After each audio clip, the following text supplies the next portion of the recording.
Assalamualaikum warahmatullahi wabarakatuh. Baiklah, ya kita bertemu lagi. Pada hari ini saya akan menyampaikan materi perkuliahan tentang sensor, ya, yang tentunya ini akan berguna bagi kita kalau kita membuat robot.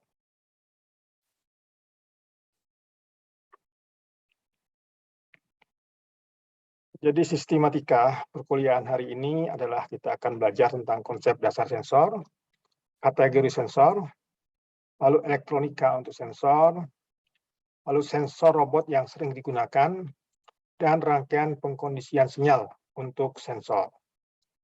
Apa itu sensor? Ya, sensor adalah suatu device atau piranti yang merespon terhadap suatu gejala fisika seperti panas, cahaya, suara, tekanan, magnet, atau gerakan ya tertentu dan akan mentransmit ya mentransmisikan, memancarkan suatu sinyal berdasarkan apa yang dirasakan oleh sensor tersebut. Ya, ada lagi istilah lain tentang sensor adalah suatu peralatan atau piranti seperti panca indera kita, ya seperti mata, hidung, ya telinga, mata dan kulit, ya yang menceritakan tentang informasi tentang dunia yang ada di sekitar kita. Mengapa robot itu perlu sensor? Ya, sebab tanpa sensor, robot itu hanya seperti mesin, ya, yang hanya mampu untuk bergerak melalui suatu urutan program yang berurutan, ya. Jadi dia tidak bisa menjadi yang cerdas, ya. Jadi supaya robot itu kelihatan cerdas, dia bisa bereaksi terhadap apa yang ada di sekitarnya, maka diperlukanlah sensor. Nah, berdasarkan apa yang diukur, ya, kita membagi sensor itu menjadi dua bagian. Jadi untuk mengukur apa dan bagaimana mengukur. Kalau untuk mengukur apa, ya, ada sensor yang digunakan untuk mengukur yang ada di dalam robot itu sendiri, yaitu proprioceptive sensor, yaitu sensor internal. Ya, seperti misalkan untuk mengukur internal, seperti kecepatan rodanya, kemudian charger ya, baterai charger yang ada di robot tersebut.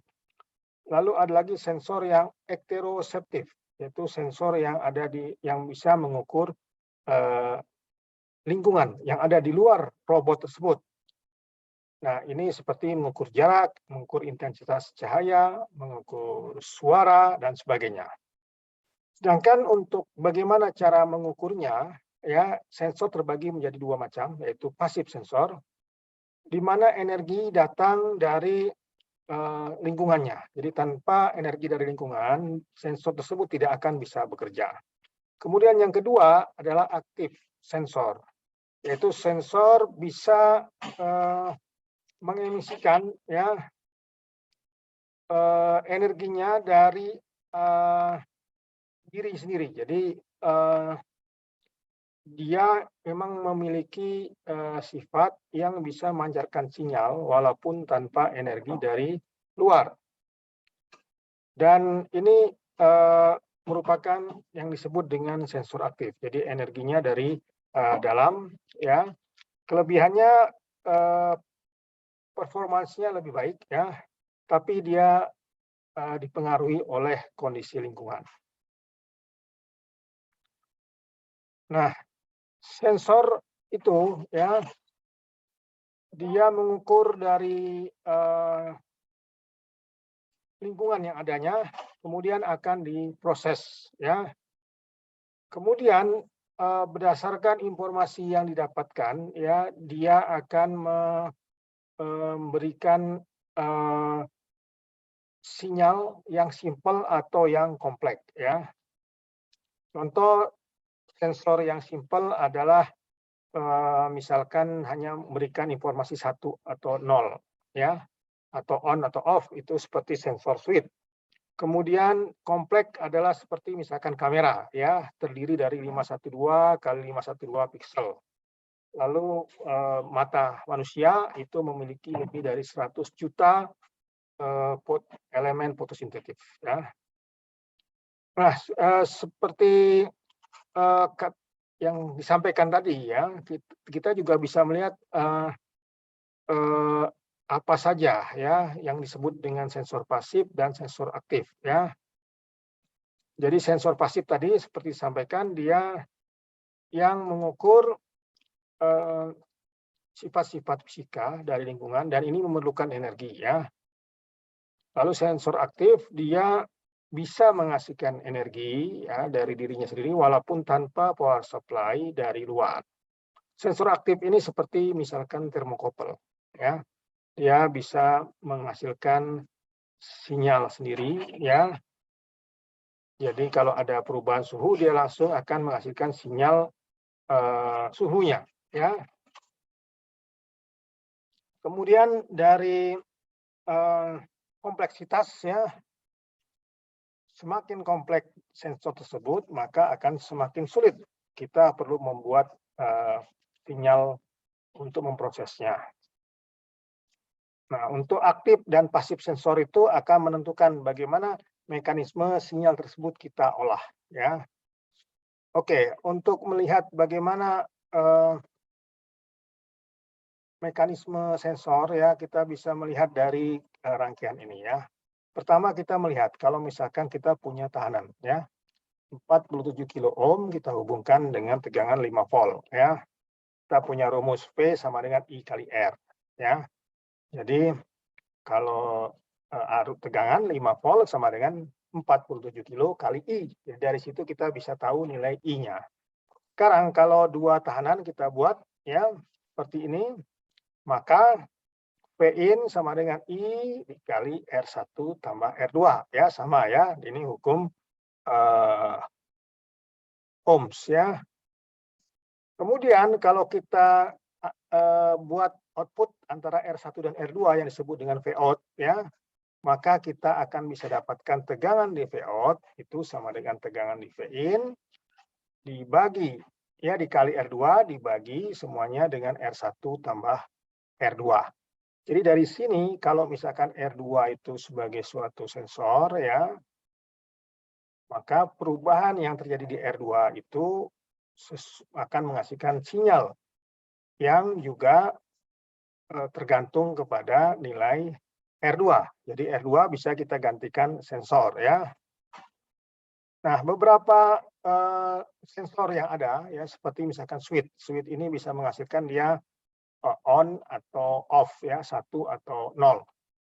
Nah, switch ini terbagi dua, yang normally close atau normally open. Normally close artinya kalau kita tidak ganggu apa-apa, tidak kita sentuh, tidak kita kasih tegangan, dia selalu tertutup, close, ya, koneksi. Kalau normally open, dia kalaupun kita tidak ganggu apa-apa, dia namanya selalu open, ya. Jadi switch ada dua macam, ya. Nah, ketika dia open, artinya tidak ada arus yang bisa lewat karena terbuka, ya, rangkaiannya. Ketika kita hubungkan, maka dia akan tertutup atau terkoneksi antara dua elektroda sehingga dia akan menghasilkan arus yang lewat. Jadi itu macam-macam switch, ya, dan bentuk switch juga bermacam-macam. Ada yang pakai switch yang ditekan, ada switch yang seperti ini yang dipakai mungkin untuk industri, ya.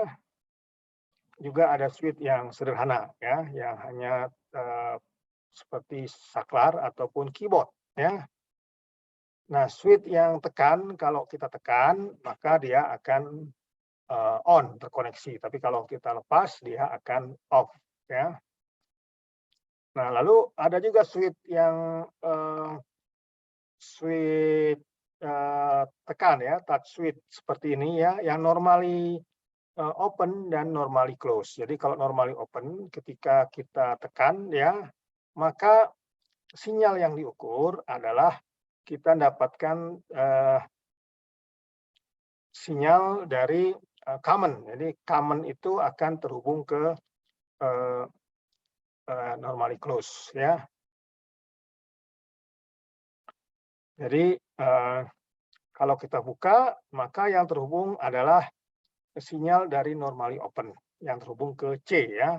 Kalau yang normally close, dia kondisi ya normally open ya. Normally open itu kondisi normal dia open.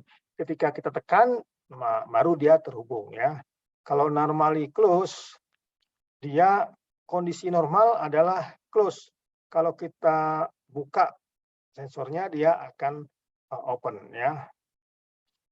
Nah, penggunaan daripada switch ini banyak sekali, misalkan sebagai kontak ya, antara ketika objek menyentuh objek lain, dia akan kontak akan beritahu 1 atau 0.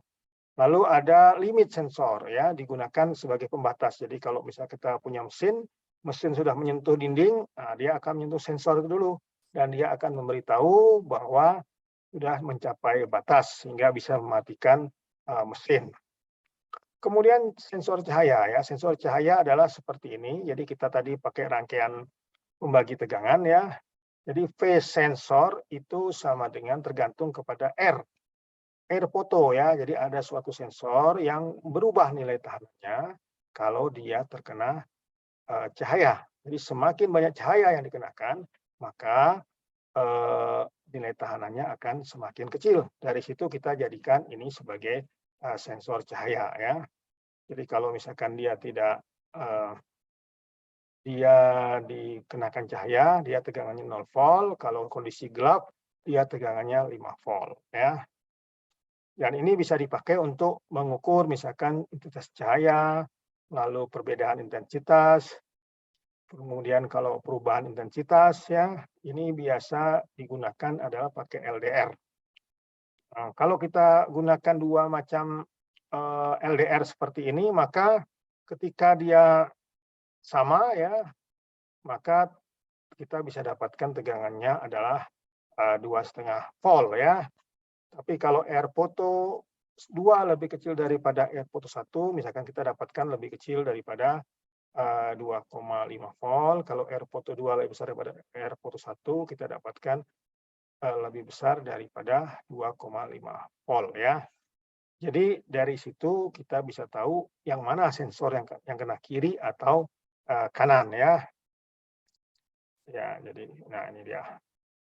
Jadi kalau air photo 2 lebih besar daripada air photo 1, kita akan dapatkan lebih kecil daripada 2,5 atau ground 0 volt ya.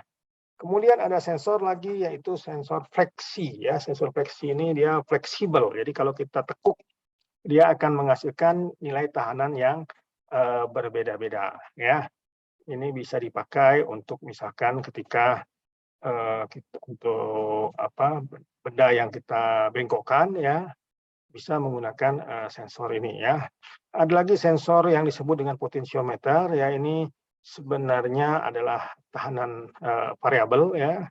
Jadi nilai tahanannya berubah tergantung posisi daripada titik tengahnya. Kalau titik tengahnya ke kiri, maka nilai tahanannya kecil atau 0, kalau ke kanan nilai tahanannya besar ya. Ini biasa dipakai untuk di TV, untuk volume, untuk ngontrol suara ya. Lalu untuk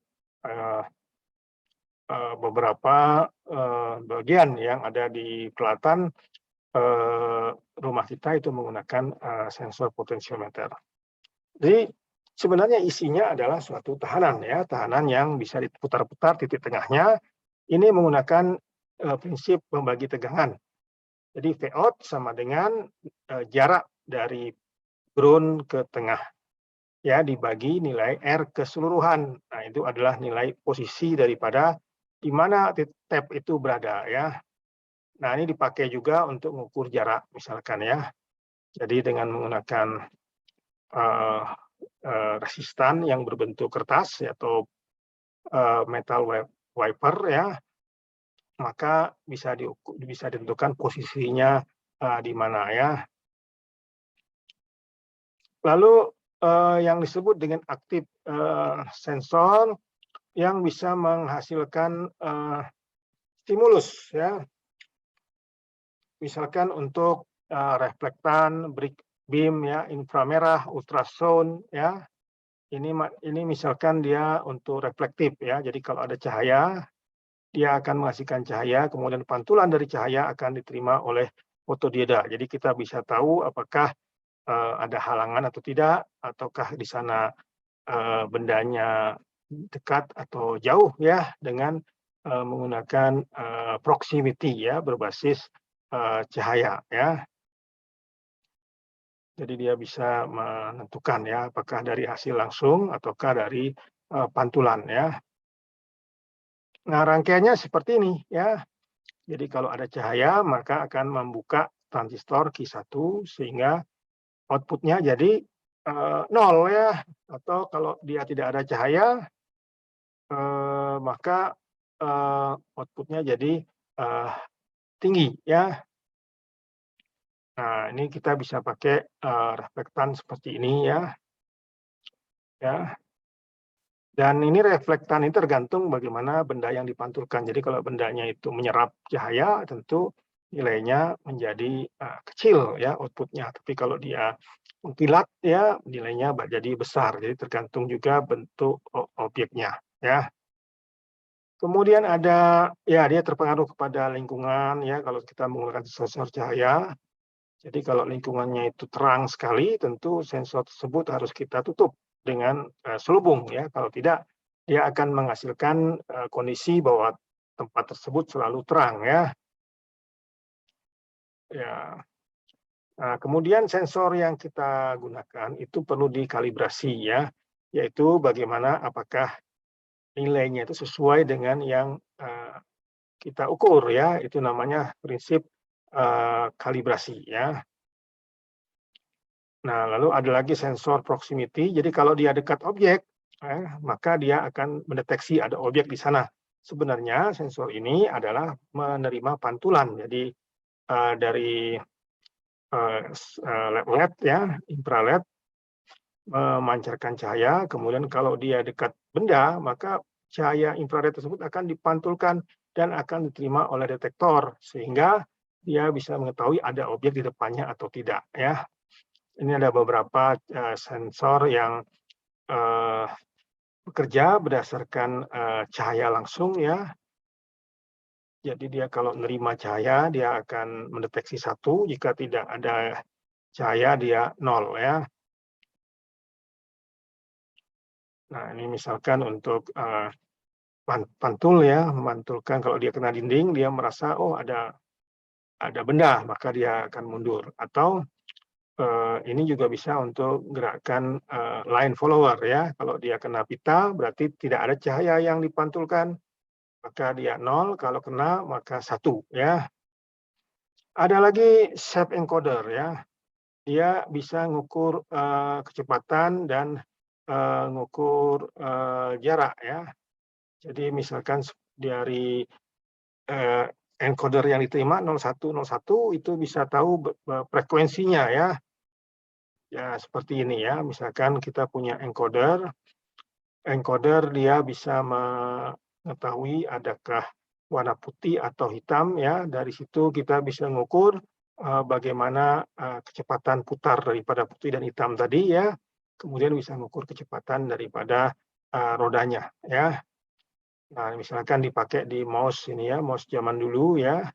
Sekarang sudah hampir tidak ada orang pakai mouse yang menggunakan encoder ya. Jadi dari gerakan encoder bisa tahu gerakannya maju atau mundur ya. Nah, ini jadi pakai cahaya, kemudian ada detektor. Dari cahaya dan detektor kita menghasilkan sinyal 0101 ya. Kemudian dari perubahan sinyal 0101 kita bisa mengukur kecepatannya ya dan arah mana, maju atau mundur ya. Nah, ini modelnya jadi menggunakan 10 atau 01 ya, dia bisa mengukur ya. Nah, digunakan di robot ya banyak sekali ya, misalkan untuk arm ya, juga untuk mesin fotokopi, lalu untuk lift ya, banyak sekali penggunaan sensor ini. Ada lagi pakai ultrasonik ya. Ultrasonik itu cara kerjanya ada dua, jadi dalam suatu ultrasonik itu ada dua buah device ya. Sebenarnya satu adalah mikrofon, dia akan memancarkan sinyal frekuensi tinggi ya. Kemudian kalau kena benda sinyal tersebut akan dipantulkan, akan diterima oleh mikrofon ya. Jadi dari speaker yang memancarkan disebut dengan transmitter, kemudian ada mikrofon yang terima. Nah, dari beda waktu antara sinyal yang dipancarkan oleh mikrofon kemudian diterima oleh speaker dibagi dua, itulah jarak yang terukur antara sensor tersebut dengan objek ya. Kemudian ada lagi sensor sonar. Sensor sonar ini mirip dengan sensor ultrasonik, yaitu dia pakai emitter yang memancarkan, kemudian pantulannya diterima oleh receiver. Cuman perbedaannya kalau sonar ini dia bekerja pada frekuensi 50 kHz ya, dan sonar ini dia bisa juga di darat ya, dan juga bisa di air ya. Yang penting kalau ada pantulan dia bisa menghitung berapa jaraknya ya. Nah, di sini yang dihitung kalau sonar itu adalah pantulannya yang disebut dengan echo ya. Ya, seperti misalkan ada digunakan oleh binatang adalah seperti kelelawar atau seperti lumba-lumba ya. Ya, memancarkan echo, kemudian dari echo tersebut dihitung berapa waktunya, bisa ketahuan berapa jaraknya ya. Nah, ini jadi berapa macam penggunaannya untuk meningkatkan akurasinya ya. Nah, kemudian sinyal dari sensor itu sebenarnya ya dia tidak halus ya seperti yang kita duga. Jadi misalkan sinyal daripada dari fisik ya, gejala fisika seperti ini, tapi ditangkap oleh sensor dia akan seperti ini. Nah, supaya dia bagus, dia perlu pengkondisian sinyal ya. Nah, pengkondisian sinyal itu adalah kita memberikan suatu rangkaian yang bisa menguatkan dan juga bisa memfilter ya, supaya bisa sinyalnya sesuai dengan level yang kita inginkan, kemudian sinyalnya benar sesuai yang kita harapkan, kemudian bisa mereduksi noise ya, lalu bisa memanipulasi ya sesuai dengan yang kita inginkan dan menghindari kerusakan ya dari sinyal ya. Jadi sinyal dari sensor kemudian diproses, ini bisa pakai rangkaian sinyal conditioning ya, dan ini bisa dipakai untuk analog digital converter. Kemudian dia akan digunakan misalkan untuk komputer atau untuk masuk ke microcontroller ya sinyalnya. Jadi caranya, bagaimana cara membuat sinyal conditioning ini? Pertama kita tahu range sensor tersebut dari berapa volt ke berapa volt ya. Kalau range-nya milivolt berarti harus kita perkuat. Kalau microcontroller kita misalkan bisa menerima sinyal dari 0 sampai 5 volt, sedangkan ini milivolt berarti kita perlu penguatan ya, perlu amplifier. Nah, amplifier kita bisa pakai operasional amplifier seperti LM741 ya, kita masukkan ke input ya, kemudian kita hasilkan ya tegangannya. Nah, amplifier itu ada macam-macam, ada inverting amplifier, ada non inverting, ada differential amplifier, ada penjumlahan ya, ada voltage follower ya. Nah, inverting amplifier kita bisa dapatkan V out sama dengan minus RF per R dikali V in. Jadi kita ingin penguatan berapa kali, tinggal ganti nilai ratio antara RF dengan R ya. Nah, lagi non inverting, tadi kalau inverting dia negatif ya. Misalkan sinyalnya positif jadi negatif ya. Tapi kalau non inverting dia sinyalnya tetap positif. Cuman faktor pengalinya ini pakai 1 plus RF per R, jadi tidak langsung ya. Kemudian ada lagi differential amplifier, misalkan tegangan 2 ingin kita kurangkan tegangan 1, itu pakai differential amplifier. Atau ingin menjumlahkan, jadi V1 tambah V2, itu pakai summing amplifier ya. Ada lagi voltage follower. Voltage follower ini dia tidak merubah tegangan. Yang diubah apa? Yang diubah adalah kekuatan sinyal tersebut. Misalkan arusnya kecil, kita kasih voltage follower, maka arusnya jadi besar, ya. Dan voltage follower ini juga bisa mengurangi impedance, ya. Sehingga sinyal yang kita dapatkan itu, misalkan kalau dia kena impedance, biasanya sinyalnya jadi 0. Pakai voltage follower, maka sinyalnya akan sesuai dengan nilainya, ya. Lalu ada lagi komparator. Komparator adalah membandingkan antara nilai P-in dengan referen. Jadi kalau dia dibandingkannya memenuhi, ya, kalau P-in lebih besar daripada P-referen, maka nilainya 1 atau 5 volt, ya.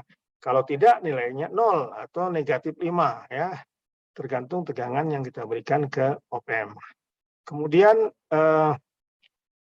kita perlu, ya, membuat sinyal conditioning ini ketika kita inginkan sinyal seperti apa, ya.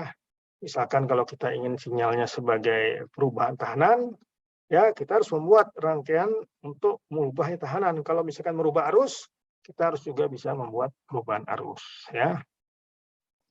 Nah, jadi kita perlu mengetahui tentang berbagai macam sinyal conditioning. Ada namanya voltage divider, ada Wheatstone bridge, ada pengubah arus ke tegangan, ya. Ini voltage divider yang seperti tadi kita ceritakan, ada perubah dari arus ke tegangan, jadi pakai op-amp seperti ini. Jadi kalau I-nya berubah, kita bisa dapatkan itu sebanding dengan tegangan, sehingga bisa dipakai di microcontroller. Oke, sebagai kesimpulan, jadi kita bisa menggunakan sensor untuk mengukur sifat-sifat fisik, ya. Kemudian kita perlu buat sinyal conditioning, kemudian kita perlu melihat, ya, harga juga ketika kita memilih sensor, ya. Oke, terima kasih, ya. Ini adalah materi pada hari ini. Silahkan Anda nanti pelajari, ya. Oke, assalamualaikum warahmatullahi wabarakatuh.